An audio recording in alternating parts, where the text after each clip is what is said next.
everyone, welcome to the Future of Finance podcast, where we break down investment strategies to help you live a better financial future. I'm your host, Marissa Wood, financial advisor and one of the owners of Union Financial Services. And today I'm joined by Chris Wood. Chris is a financial advisor and a business consultant with Asset Marketing Systems. And Chris previously spent over 12 years as a police officer. And so today we're going to unpack what crisis response looks like in financial planning as well as just life. Because in both policing and finance, the goal isn't just to react well, it's to prevent the call in the first place. But before we get started, I'd love if you could subscribe to our channel. It really does help us. Now, welcome, Chris. I would say the shift from police force to financial advisor and business consultant seems like a massive shift, but I think really you just changed the way you're offering protection. Yeah, in a lot of ways, it's definitely a big deviation from being a police officer and working shift work and holidays and weekends to one big change is being in finance. A benefit is not working holidays and weekends if I don't want to. Sure. But yes, definitely a big deviation. But I look at it as another way of serving, and it is truly a service because you're trying to help people and give clarity and kind of be that guide in situations where they may not really know everything in terms of what the best path forward is. So I still look at it as kind of a way of a public service in a way. So that's nice. I agree. And I mean, we spoke a little bit prior to this about that emergency response when it comes to finance. And then, of course, you've experienced tons of emergency situations throughout your time in the police force. Tell me a little bit about what that looks like and how do we prepare for the unexpected or, potentially dangerous risks that you could be walking into. Yeah, so I actually was an undercover narcotics detective at one point in my career, and one of the interesting things about that is I can't always obviously divulge a whole lot of how we operate, but I can share with you that when we're going to go do an operation, for example, go and actually execute a search warrant at a suspected drug house, there's a lot of planning that goes into that. And, there's an interesting correlation to financial planning because we didn't know, we did all of our due diligence and the best of our ability to come up with every contingency, every bad what if that could happen. We would obviously diligently plan based on all the information we had, but there's obviously unknowns. So for example, a lot of these drug houses would have cages that were barricades, both to protect them from being robbed by other rival drug dealers, because obviously that's a risk for them, but also from us, the police officers that are coming in to run and search warrants. They wanted the barricades there to slow down the process so they could destroy their drugs and get rid of their evidence. And so we had to plan for those contingencies. Large dogs strategically placed around the drug house. Guns obviously are something we encountered almost nearly in every search warrant, one form, fashion, or another. And so we had to plan for all those contingencies. And what we would do is do our proper due diligence, and then we would have very elaborate planning sessions where we would come up for any and all contingencies. What's the nearest hospital? What are we going to do if this happens or that happens? But the problem is, just like in finance, you can make a plan and then things go wonky. Life happens. Yeah. The markets change. Black swan events like COVID could happen. I mean, any number of risks happen. And at the end of the day, what I like is financial planning really is much like being a detective or trying to achieve a certain goal and account for certain risks, but you can't account for all of them. And you ultimately do need to be flexible. But it is very comforting to at least know that you've checked all the boxes and you've done your due diligence and you've done everything you can to ensure that if this happens, not ideal potentially, but we have a contingency. We have a plan. We know where the nearest hospital is, or stay the course. We've already made the plan. It works. Don't let those outside influences, distract from the actual goal. That is another, for example, someone might fall down as we're approaching the house. You just got to keep going. You got to overcome like the little obstacles that might happen that aren't necessarily major, but you just have to stay the course because the show must go on kind of thing. And what I mean by that is sometimes I think in financial planning, half of the role of us as financial professionals is to keep our clients and the consumers calm in rough waters, because Mm-hmm. it's natural to try to react, and that isn't always necessarily the best thing. Meaning you don't need Yeah, to completely change the plan. exactly. Stock market will drop at some point. Hmm. Sometimes people can lose a job. Sometimes people can become disabled. Things happen, and we have to either stick to the plan or make those small changes to make sure we get you to your proper destination. Yeah, I'm sure that your life as a police officer was high adrenaline and always being ready for that emergency situation. Did you feel like the more planning you did ahead of time, the better and safer you felt in those emergency moments? Yeah, I think so. Obviously, that's a big component of it, but also I think, doing an actual, like the act of making a plan, confidence comes from doing, Okay. right? So the more you do it, the more you talk about something as it relates to your plan. And when I say talk about something like a risk, you're more apt to react to it in a better, more calm way. And I think that's just the goal for, as a police officer. You want, the more repetitions you get, the more calm you're going to be when things go wrong, Mhm. and you'll react accordingly. And I think that correlates to, financial planning too, to not emotionally react with, remembering what your plan is, and looking Mhm. at things objectively and saying, here are my options. Is a change necessary? Maybe or maybe not. Mhm. And just taking it one day, 1 week, 1 month, or one annual review at a time, Yeah, basically. that is true. What would you say some risks are that can erode a plan essentially in finances? You know, ultimately too, I think that's what's interesting, I think, in this industry is we are actually risk managers Mhm. more than anything, right? There's a long laundry list of risks. I was talking to the other day, I was helping an advisor talk to a client about legislative risk. What's that Mm. mean? That means, the people in DC, they can make changes to laws, taxation, different things, Social Security, obviously. Mhm. I mean, they have their thumb on the scale on a lot of things, and that's a consistent and persistent risk. I mentioned earlier black swan events, obviously like COVID or something, wars, Mhm. different things. More specific and granular, I think, are, market sequence of return risk, withdrawal order, meaning, there's the tale of two brothers that I think a lot of us like to tell, or two Mhm. sisters, where, one brother retires with a certain amount of money, and then other brother retires same amount of money, different decades, and based on the market sequence of returns, if you have losses in the early part of your retirement plan, that can really truly blow up your Mhm. overall plan. And that's just math. Yeah. If you're already taking money out of your accounts, and then on top of, let's just say you take 4 or 5% out of your accounts to live on, in addition to Social Security and other means of income, and you exacerbate that downturn with a 15-20% drawback or whatever it is, and that happens consecutively, it's very problematic. It just, the math, it's such a hard thing to react or overcome. Mhm. You need such major gains. People also don't think that if you lose 50%, you need to earn 50% to get back to even. Wrong. You actually need 100%. You Yeah. have to double, like, to get back just to even. Yeah.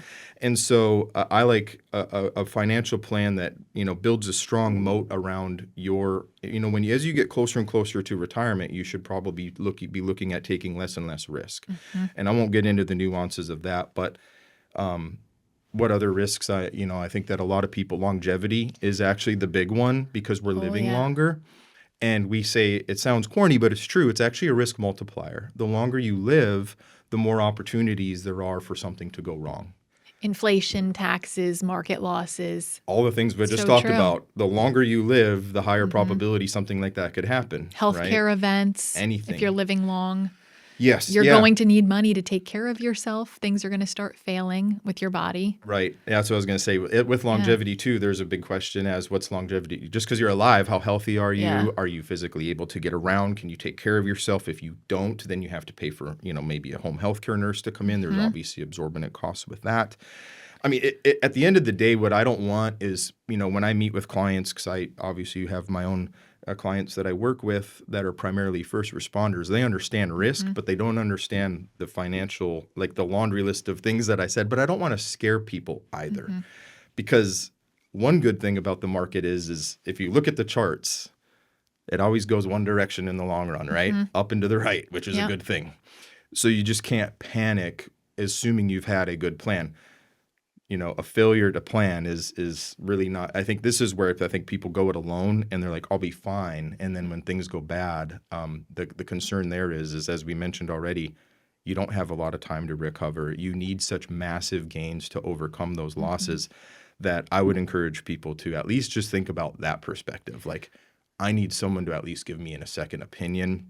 Much like a Absolutely. doctor, if you go and you have a plan and maybe you want a second opinion, but you might think that, hey, I'm a pretty smart person financially, but there's a lot of things like IRMA or the sequence of return risk that probably people just haven't necessarily thought of, right? Because as you're working and as you're going, from 25, 30 years old to 60, 65, when the market takes massive downturns or whatever, you're not incredibly concerned per se, right? Because you're always your 401k you're adding more money and Yep. you're not retired. But when you're in that 5 to 10 year window, pre-retirement and your first 5 to 10 years in retirement are the most crucial That's when for all you the have to reasons. have an advisor. You have We to. have to have some protection strategies in place to address those risks. And we have to put that emergency response plan in place too. I've had, of course, these are not as adrenaline pumping as your emergency stories, but I've had clients call me in panic saying, my wife now needs long-term care. And oh Mhm. my gosh, we didn't do that plan that you suggested to us 3 years ago. Can we get it now? Well, now it's too late. She won't qualify. Or a young couple of mine that are clients, someone got a diagnosis at the doctor Mhm. for a skin condition that was not favorable. And they hadn't taken that step to get the life insurance yet. Mm. It was on the back burner. It was in that procrastination mode. And then it becomes an emergency situation. And you have to do it before it's an emergency, before you need things or before you think you need something. Let's get it in place. Let's have that emergency response plan there so that when those things happen, it's just a matter of, okay, well, we have this already taken care of. If something does happen or we have money to pay for long-term care, remember that income that you're getting? It's going to double now. Yeah. What a sigh of relief. And so tell me a little bit more about what a crisis-ready plan can look like. What are some of the components inside of that plan? I think the hard part about our job too, and I think this is just interesting how it correlates both with law enforcement and financial planning is, and I tell people all the time, my least favorite financial advice is general advice. So I'm not trying to be hypocritical here, but Of what I course. want to impress upon the people listening is everybody's different, right? So what I'm about to say, these are high level ideas and things that we want, but everyone is so nuanced. Like every search warrant we ran, there's different challenges, right? There's, for example, I remember one instance we ran a search warrant and the home was really odd. It was obviously not to code or whatever. It's a drug house. Mm-hmm. But we literally had to put a ladder on the backside of the structure to get into the home, into the structure. There was no actual way into that home. There Very was no front unique. door? No. Well, it was Wow. heavily it was basically bricked off and barricaded. So we Wow. knew, and based on the intel that we did, we knew that wasn't a viable way into the home. And in fact, once it was done with a quick DV, we got into that portion and it was just an empty portion of the home. The only part that was Wow. actually occupied and being used by the drug dealers was the upper part that you could only get to, again, by putting our own ladder to. That's So wild. that's a really wild and but my point is that's unique. Yeah. Every other warrant for the most part had its challenges, but whatever. But my point is every family, every couple, single person, it doesn't matter who you are, you have a very unique situation. And so your financial plan, what's that going to look like? That's for you and your advisor to come up with and determine as to what's best for you, your family, and again, what risks you think you're most likely to encounter. If your wife, for example's mom is 104 years old, you probably are going to have a good chance at longevity. But to break it down quite simply, there's certain things that every search warrant needed. We needed a route to get there. We needed a plan of what we were going to do and who was going to do what and how and where. So on the financial side, I think it's ideal to always have an emergency fund. You hear that a lot. I've been through Dave Ramsey's training as it relates to just personal finance and stuff, and that's one thing I agree with him wholeheartedly on. We all have our differences in the financial industry as well as it relates to our opinions. And that's something that I think real quick you should have with a financial advisor is a conversation on what is your philosophy as an advisor? what is your philosophy on what kind of plan you think is based on my situation is best for me? Mm-hmm. And I think you need to come to an agreement, the client and you, the advisor, that I subscribe to your investment philosophy. Mm-hmm. I like that you laid out that you want me to have an emergency fund. Then we have a discussion about life insurance. That's a protection against the what ifs. And I'll be vulnerable. Mm-hmm. I recently had, luckily it wasn't it was a basal cell skin cancer diagnosis. Getting the C word thrown at you is quite scary no matter what. But I'm fortunate. I'm fine. Thank God. But that is just the word that, I never thought it. We always say that, right? It's not going to happen to me. That happens to people on the news or whatever. So life insurance is a very important defensive thing to have because there are those what ifs, Yeah. the tragedies, the car accidents, the healthcare diagnosis. You just never know. Mm-hmm. And it's a labor of love to really not procrastinate. And, at the end of the day, life insurance isn't fun. I understand that a lot of these conversations aren't exciting as running a search warrant or whatever you see on TV or think about that kind of idea. But it isn't fun, but it is nice when bad things do happen that you don't have that, oh my gosh, we didn't have a plan or we didn't take action when we should have. You'll have that regret. Yeah. Obviously, too, updated, part of why having a good financial advisor in those annual or biannual reviews is a simple thing of a lot happens in 6 months or a year. Reviewing your beneficiaries, making sure all of your healthcare or financial powers of attorney that everybody should have, by the way. Yes. Those are simple documents that you have in place should you end up incapacitated. I mean, even college kids, I tell my clients, and I've talked to other advisors to encourage their clients, if you have a child in college, having a healthcare power of attorney for them and just so there's no issues, God forbid they end up in a hospital and they can't speak or talk for themselves, that's already been That's a taken great point care because of. they're 18. 18 But or yet older. they're really not Yep. an adult yet Correct. in a most way. cases. Yeah, they're I probably mean, on their mom legally and they're dad- an adult, but yeah. They're on their mom and dad's insurance more than likely up Yeah. to 26 or whatever, but they're probably not married. They need their guardian to be there. And yes, mom and dad will more than likely have cooperation, but why even open the door for any kind of issues? Beneficiary So true. designations obviously are important as life changes. People get married, things happen. I also am a huge proponent of looking at, this is my investment philosophy, so kind of going back to it is, I like to approach my clients from an income perspective. At the end of the day, you can have $500,000, $1 million, $2 million, whatever you have saved up in your portfolio, that's great. And then you can have some people that say, yeah, you could take 4% or 5% and you'll be fine. But what's that really mean to the client, right? On a tangible perspective, I think when I'm retired, I want to know how much can I spend each month and will I run out of money spending that much? What do I do if things change? How much do I have to, in terms of going on fun Surplus, trips? yeah. Yeah, surplus. What can I, go see grandkids or go to Italy or go wherever? But also, I just want to know on a month-to-month basis what I can spend comfortably. And more importantly, I work hard with my clients to have multiple streams of guaranteed income. What does that mean? Absolutely. Social Security is one that most people are common with, but Social Security isn't designed and never was, I don't believe, was designed to be your full and only. It wasn't. It's turned into something that it was not designed to be, and no wonder it doesn't have any money left. Right. Yeah. And I've heard I'm currently in a designation, getting my RICP designation, and that's a retirement income certified professional designation. And in that class, they talk about the fact that Social Security is really designed to cover about 30 to 40, 50% of your income. So from that perspective, well, where do we get the rest? Assuming your quality of life hasn't changed, right? You still have certain bills, electricity, phone, water. I mean, recently had winter storms. My electric bill gave me a near heart attack. I'm sure it did. We're going to get through it. But so over and above Social Security, some pensions aren't as common. Obviously, I work a lot with first responders, so we do have that component. Teachers, things like that have pensions sometimes. But that's just parts of the puzzle. There's other opportunities like fixed indexed annuities that have income riders.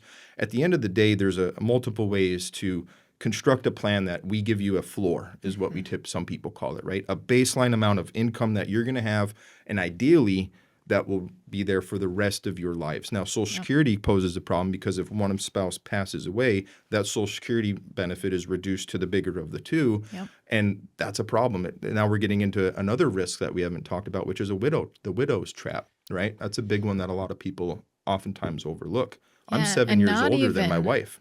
not even just the financial aspect of it with income, but also sometimes the lack of knowledge. Mhm.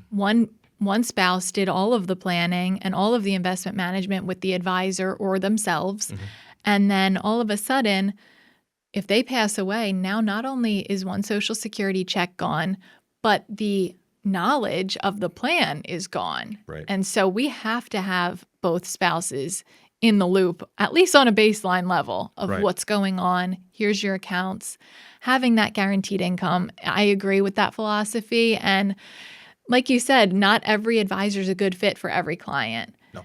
We believe in having some form of guaranteed income to cover basic living expenses and then to have surplus and excess withdrawals coming from market-based accounts sometimes. Right. We agree on that blend, but sometimes people don't agree on that. Mm-hmm. And then, it might not be a good fit, but it's so individual. And I think that guaranteed income does help with at least the longevity risk. 100%. And it's important if you're a married couple to make sure that guaranteed income covers both lives. And there Joint are ways lives. to do that. Mm-hmm.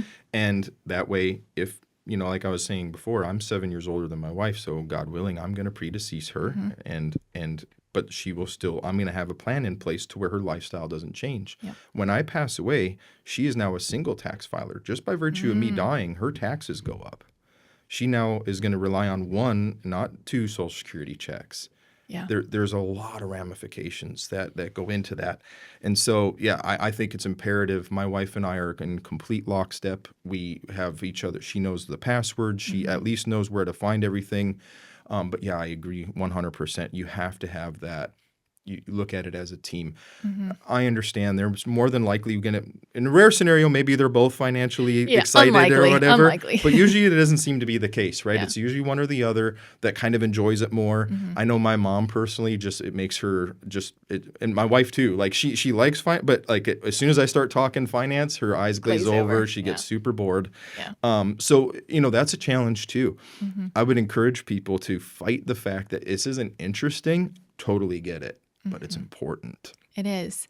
And action is key. A lot of people get overwhelmed by even just some of those risks that we just addressed and think, oh, how am I ever going to get all of that done? Well, done is better than perfect. Get it started.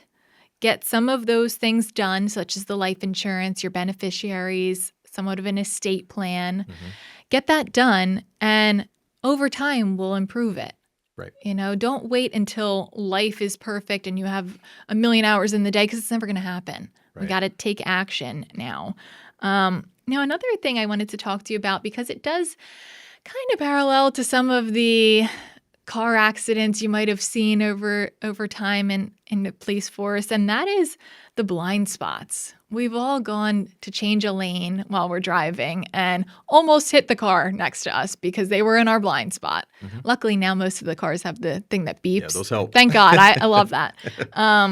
But what are some financial blind spots that people might not even know exist, and it can create havoc in their plan? I'm trying to think some of the bigger things that will surprise people.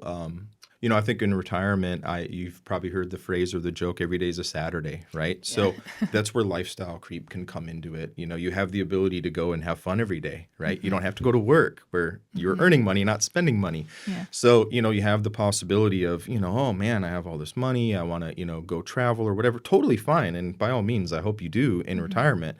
But you got to be cognizant of what the plan is, what you can actually afford, and not let that lifestyle creep, put you in peril to where you're struggling later in retirement.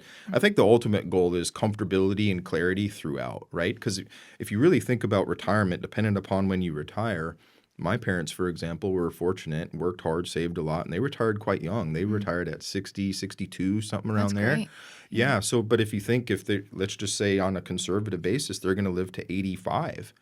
That's a 25-year plan that they have to account for. So lifestyle management creeping, especially in the early go-go years of retirement, a little Tom Hegna reference, shout out. When you're younger and you're doing the traveling and seeing the grandbabies and whatever, you be cognizant at least. So that's one thing.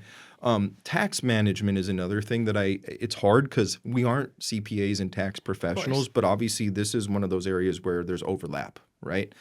I was a police officer, but I still had to go to calls that no crime was committed. I had to go deal with, mental health situations or civil situations that no crime was committed, but there was some issues. And so my point on that is it's important to work with your financial planner to at least talk about tax mitigation strategy, not evasion, the big difference. Yes. One's legal, one's not. Yeah. But you do have control over, again, maybe we talk about Roth conversions and paying taxes now and juxtapose what that plan looks like and how that affects your future, what your overall tax basis is going to be. That's one thing we have control over. Once again, is it fun?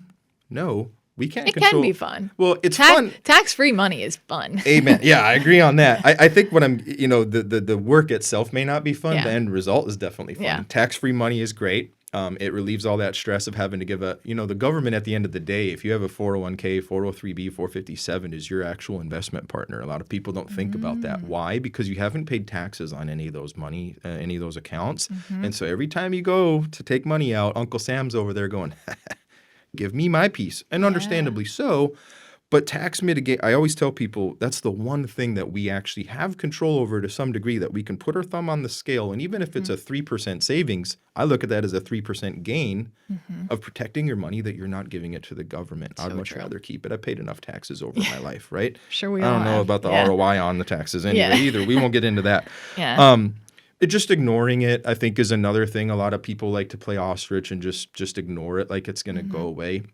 And again, that's where I encourage people to set aside time, like doing the workout, right? If you're going to go try to lose weight and eat healthy, or you got to go to the gym, you got to move your body. Is it, again, necessarily fun? Eventually, it probably gets to be fun. And I think this stuff can be fun once you dive in and you're talking strategy and you're seeing the end results. And I think that's where, at least for you and I know it gets us excited. Not near as fun as a car chase or a search warrant. But it's nice to have that, like, oh, okay, this is kind of cool. Like, we're going to do this, we're going to do that. And then because we're doing this, we can go and do this, or we don't have to worry about this anymore.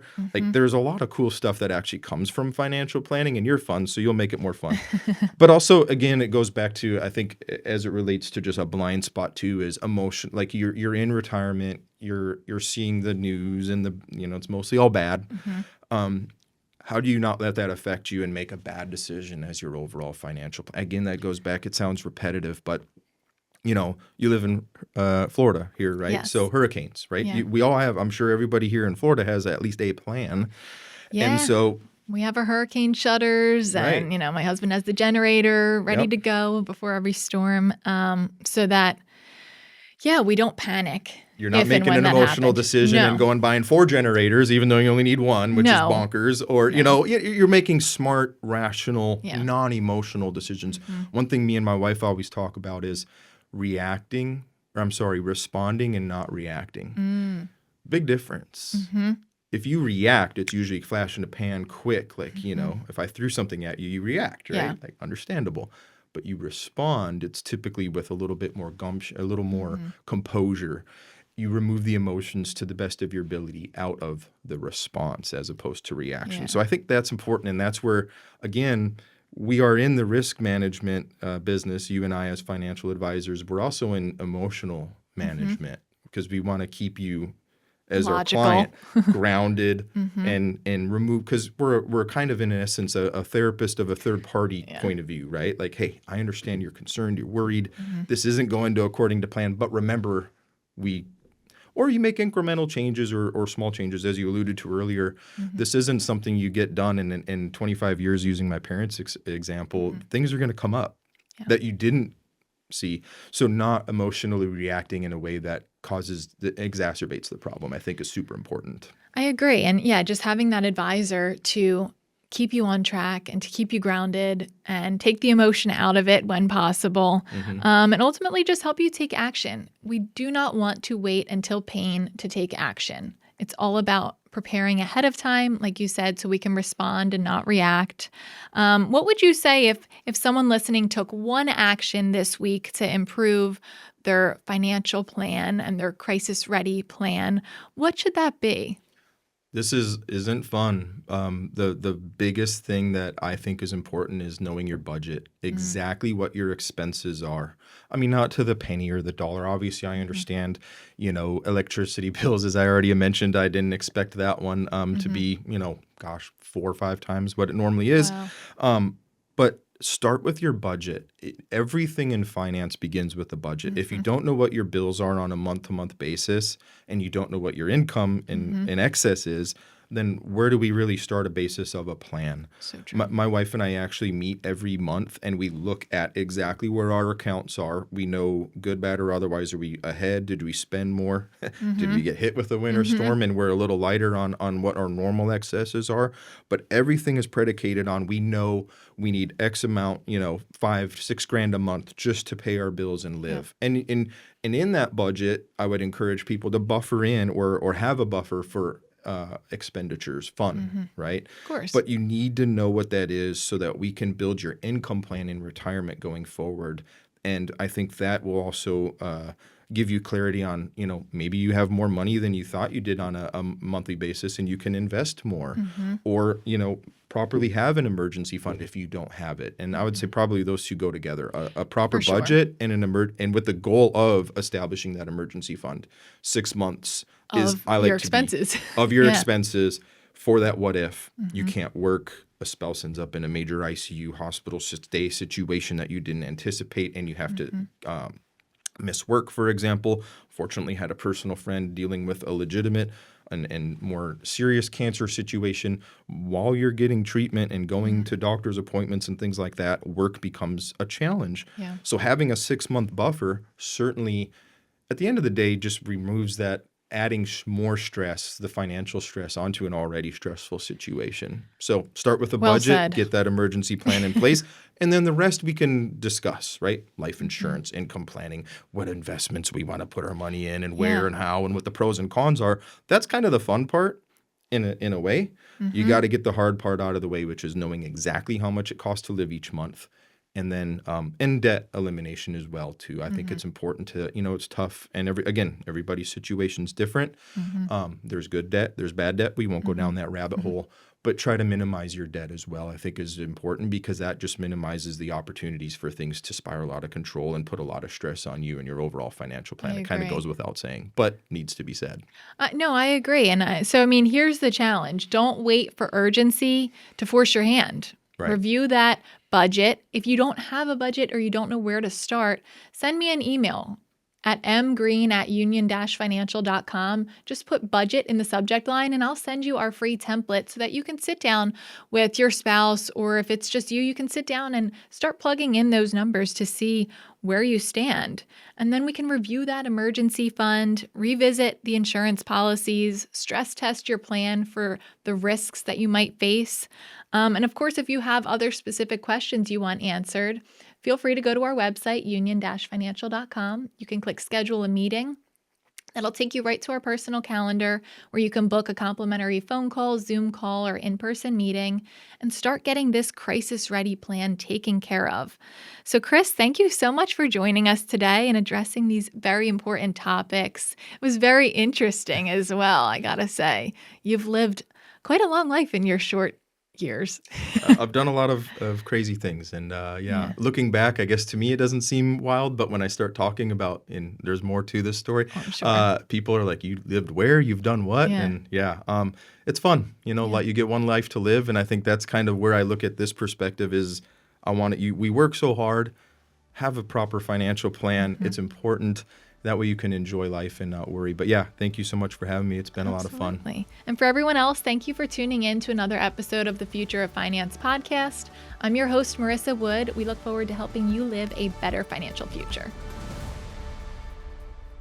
Investment advisory services offered through Brookstone Capital Management, LLC, a registered investment advisor. BCM and Union Financial Services are independent of each other. Insurance products and services are not offered through BCM, but are offered and sold through individually licensed and appointed agents. The opinions expressed by Marissa Wood and guests on this show are their own and do not reflect the opinions of this radio station. All statements and opinions expressed are based upon information considered reliable, although it should not be relied upon as such. Any statements or opinions are subject to change change without notice. Investments involve risk and otherwise stated are not guaranteed. Past performance cannot be used as an indicator to determine future results. Any strategies mentioned may not be suitable for everyone. Information expressed does not take into account your specific situation or objectives and is not intended as recommendations appropriate for you. Before acting on any information mentioned, please consult with a qualified tax or investment advisor to determine if it's suitable for your specific situation. This program is designed to provide accurate and authoritative information with regard to subject covered. Index or fixed index annuities are not designed for short-term investments and may be subject to caps, restrictions, fees, and surrender charge as described in the annuity contract. Guarantees are backed by the financial strength and claims paying ability of the insurer. Please refer to our firm brochure, the ADV 2A Item 4, for additional information. Any comments regarding safe and secure products and guaranteed income streams refer only to fixed insurance products. They do not refer in any way to securities or investment advisory products. Fixed insurance and annuity product guarantees are subject to the claims paying ability of the issuing company and are not offered by Brookstone.